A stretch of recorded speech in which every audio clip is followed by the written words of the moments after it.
வேண்டாம்னு நாடகம் போட்டேன். அதை நம்பி நம்மளை அடிமையா ஏத்து பாரான்னு பயமா இருந்துச்சு.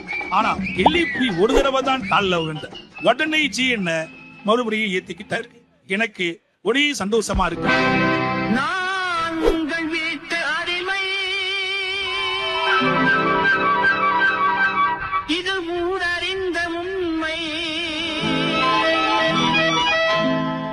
நான் உங்கள் வீட்டு அடிமை, இது ஊரறிந்த உண்மை. நான் செல்லுகின்ற பாதை அது மோதி காட்டும் பாதை.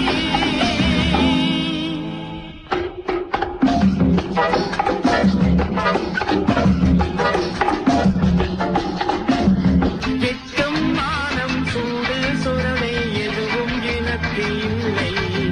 வளைந்து ஊந்து காலை மாறும் செயலே எங்கள் சேவை. கோடி எங்கள் ராஜாவானால் இதையே தாமரையாகும். கோடி எங்கள் ராஜாவானால் இதையே தாமரையாகும். மூடி இருக்கும் இடமே எனக்கும் என்றும் கோயிலாகும். நான் உங்கள் வீட்டு அடிமை, இது ஊரறிந்த உண்மை. நான்